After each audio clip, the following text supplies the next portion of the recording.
Good morning, good evening, good afternoon, wherever you are in the world. Welcome to Radio W.O.R.K.S World. I'm Cheryl Chapman and I am joined by the fabulous Marina Nanny. Say hello, please. Hello, Cheryl. And you know what? I just wonder, where are you right now? Yes, I am, of course, your wise reporter, roving reporter for Radio W.O.R.K.S World. And I am here at this moment in time in Sydney, Australia. That's a really poor attempt at an Australian accent. But yeah, I'm here in Sydney. So it is 6 p.m. in the evening. And wow, wow, wow, what a day. What a day. Today I have just climbed stood on the top of Sydney Harbour Bridge and looked over the whole of Sydney. So you may be thinking, well, that sounds okay, but let me just tell you something. I am not very good with heights. So I'm still a little bit stoked, as they say here. I'm super excited. I think the adrenaline's still going. Because I'm kind of like smiling, even though you can't see me, because in 1991, on my first honeymoon, there's another story there for another time, I tried to climb the Eiffel Tower and I got to the first level and then I had to come back down. And so it was kind of like a little bit of a personal achievement for me. Have you ever done anything like that, Marina? Yes, and I'm afraid of heights as well, but that doesn't stop me. I went to all the towers all over the world, 78th floor, 47th floor, 103 floor, and you name it. But you see, Wow. I just want you to tell me where to go next because I'm running out of inspiration and I'm thinking, come on, Charlie, give me, what do I do next? Where do I go next? Where are we going next? And why? Yes. Well, have you actually climbed the top of the Sydney Harbour Bridge? Yes, long ago, yes. It's amazing, isn't it? I've got to say that I set the task for myself when myself and my fellow speaker, Danita Patney, arrived here on Friday. We took a walk down to the Harbour Bridge and the Opera House, seeing all the weddings going on down there. I have to say, I've never seen a bride in sneakers with a mobile phone before. But anyway, that was one of the sights that we saw. And then I saw this advert for climbing the bridge and I thought, you know what? I've come so far since 1991. I've changed so much in the last 4 years, done a lot of personal development, obviously helping other women to help them find their why. And I thought, do you know what, Cheryl? I think you've got to put your money where your mouth is and just do this. And interestingly enough, it was great because it was kind of like setting the intention. I had the awareness that I had this fear previously. And I thought, no, I'm going to set the intention. I'm going to climb this bridge and then I'm just going to get on with it and let's manifest it. And I just wanted to share with your listeners, because the reason why I knew that I had to do it was because I got other people involved.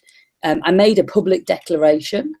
Yeah, there were times when I wasn't very comfortable up there today, but the view and the atmosphere and just the feeling of kind of being not on top of the world, but on top of something was really brilliant. So I'm not really quite sure how to top that in Australia, but I'm heading down to I'm in Sydney for a 4-day event where we're going to be helping people share their passion by turning it into profit, and then I'm heading down to Melbourne. So I'm staying in the same country, but I'll be talking to you from Melbourne next week. And who knows what Melbourne will offer, because I didn't come to Sydney planning to do this. It was just an opportunity that I saw. And I just thought, do you know what? There's an opportunity that the universe is giving me there. So do you know what? I'm just going to JFDI. I'm just going to flip and do it. And so that's why we did it, yeah. So have you been to Melbourne? Maybe you can help me where I should go. No, I've never been to Melbourne. So this is one of my, is on my to-be list. But I know people who live there, and I know it's something about them that I keep coming to London. They are visiting us couple of times a year, and I'm thinking, and they travel the world. They don't spend much time in Melbourne, but it's all Cheryl, thinking, wow, climbing the bridge.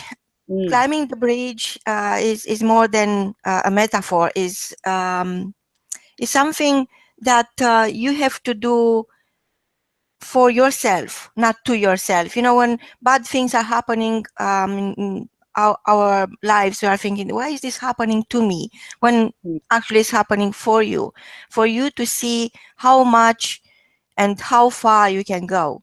And you are the perfect example that there is nothing that you can't conquer. If you want to go on top of the world, just go, and you do. Yeah. And I was wondering, how would you explain to our listeners this drive you have?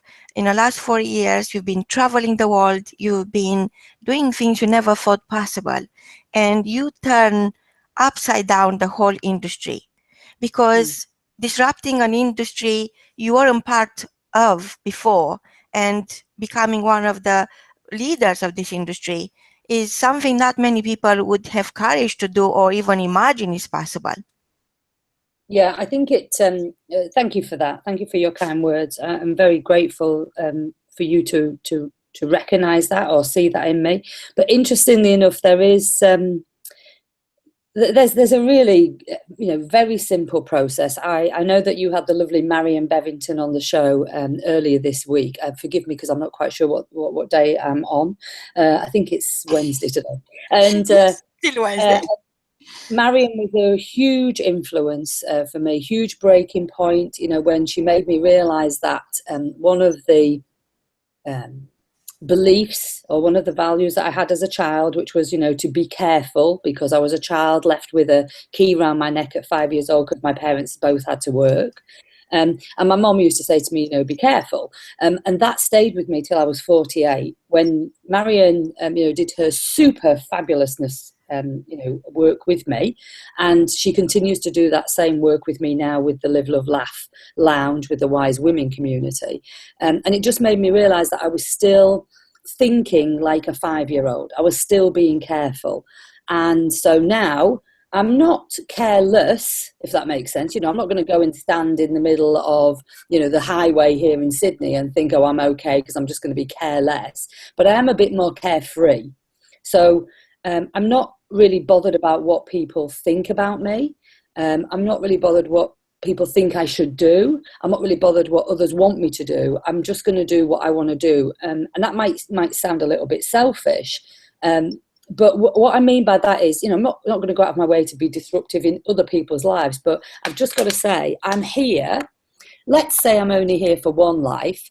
Well, I want to make the most out of it. So I'm not going to be careful. I'm not going to be, not going to be careless, but I'm going to be carefree, which means when an opportunity comes my way, my automatic instinct, even knowing this, is to go, oh, you've got to be careful.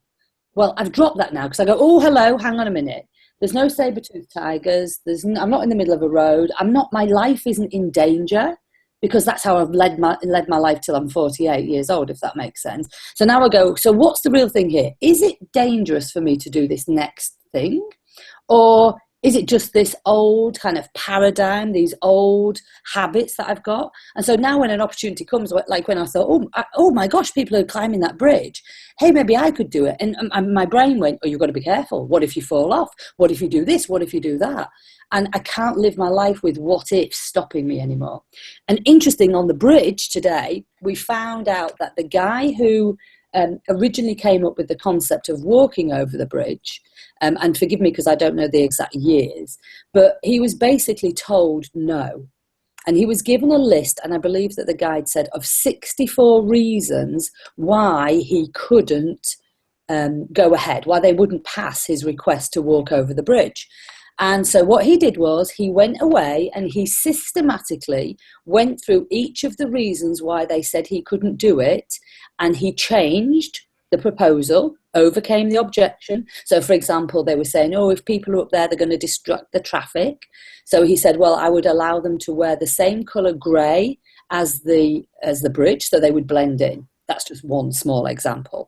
And in the end, they couldn't object because he ticked all the boxes. And it just reminded me today of these kind of lists that we make for ourselves, the reasons why we can't do things. So if you can just take the list, and your list might only have 10 reasons why you can't do something, and change that into a why you can do it. So rather than I can't do it, change it to how can I do this? And when you've been through that list, you'll start to make your life change. And that's exactly what I did, Marina. Exactly what I did. And now I just live by, I'm going to live, love and laugh every day. And that's what I do. That's exactly what I do. Wow, what a beautiful manifestation of beauty. Marion yesterday, she went on air and she, oh my gosh, she just absolutely amazing. I don't know, is something about Marion that is, I never, I if I have amnesia, I will never forget her. You understand? I will remember her. I will remember one person, Marion. She was talking to us about, with us about the aim. Yes. And I'm thinking that life, she made me think again, of course, she always does this to me, or for me. Life is a manifestation of the spirit, and that's a fact. And I think because she's only soul, it's not even, it's beyond the heart. I think she is a manifestation of love. And I was thinking of your journey, and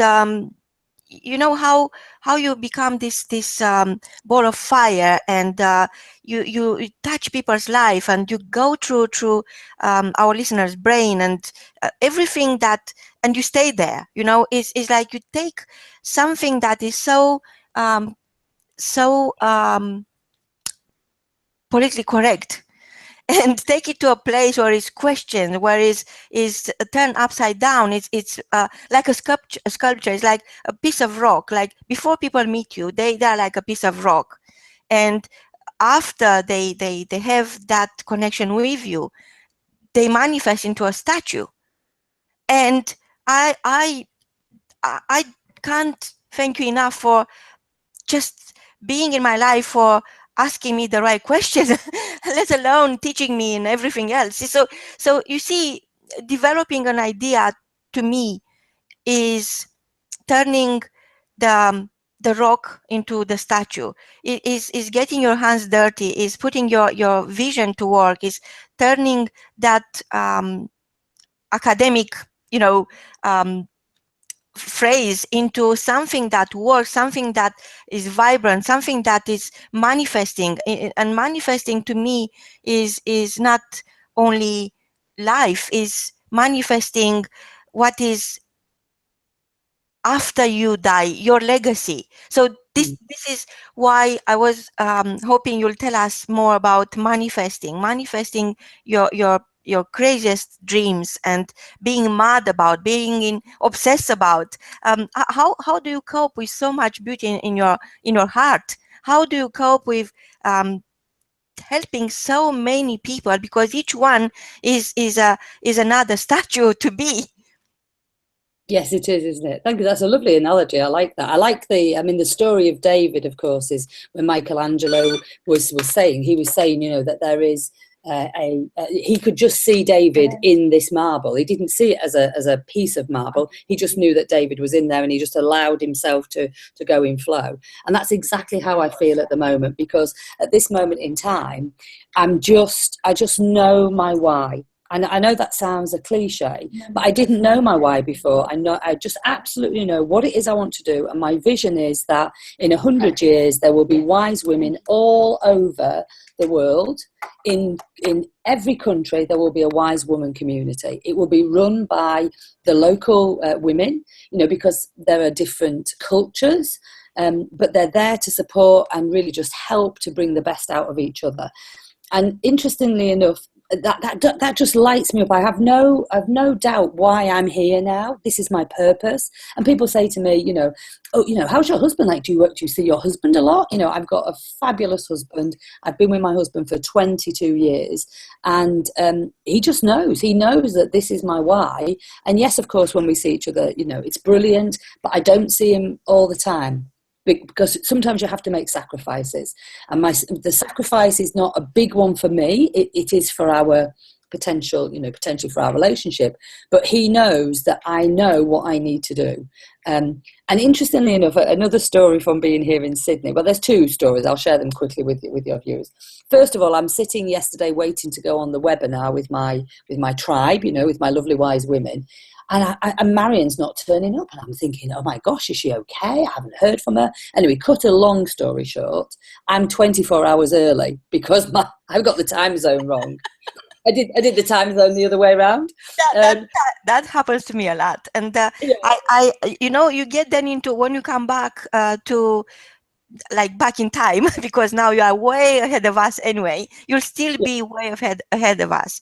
You'll still feel for perhaps for the rest of your life that you are at least 24 hours in advance. So.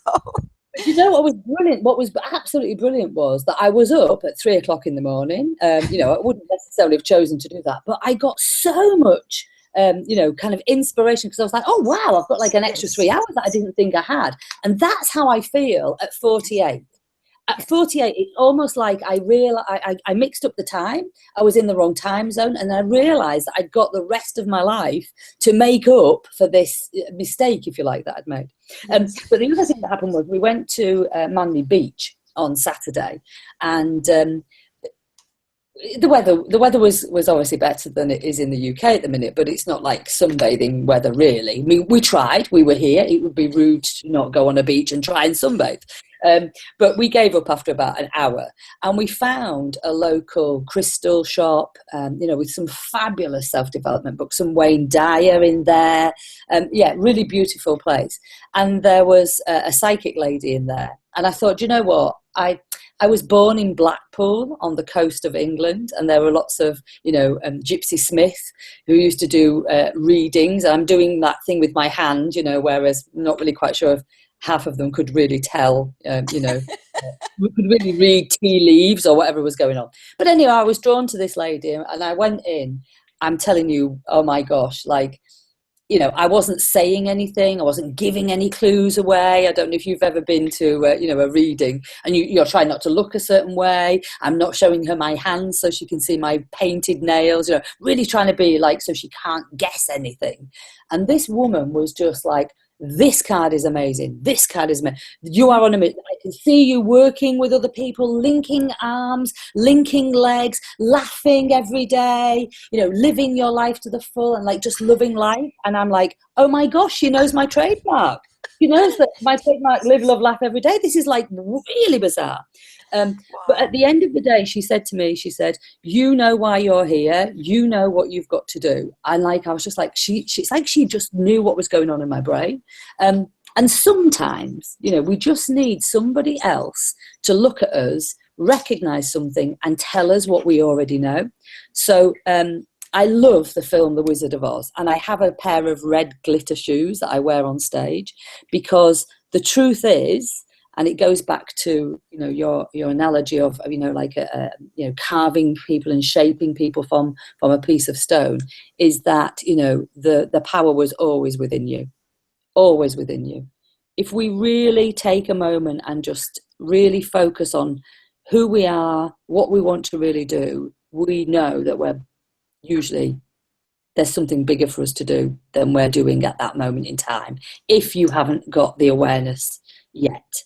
And I say yet because everybody can get awareness. Once you've got the awareness, you can set your intention, and then you go into manifestation. And I know you asked me to talk about manifestation, but they're so intrinsically linked that you've kind of got to get into action first, and then, pardon my French, the shit shows up. You've got to be able to deal with that to then keep that intention and that manifestation going. Does that make sense? Absolutely. Total sense. So, Cheryl, I know you are going to Bangkok, so please go to the golden statue of Buddha, because the story of this I don't know if I shared it with you before, the story of this statue, because you're talking about when everything cracks and wide open and it's coming out. So the moment when you decide to be awareness, till when that happens, it's just a question of, it's not a question of if or, it's a question of when.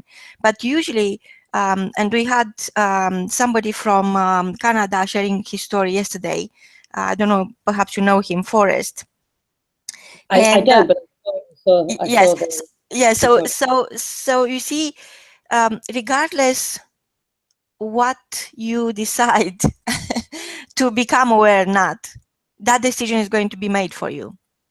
So the story of this, why the story of this statue is relevant, because back in May 1954, they decided to move the statue from where it was a huge statue made in clay.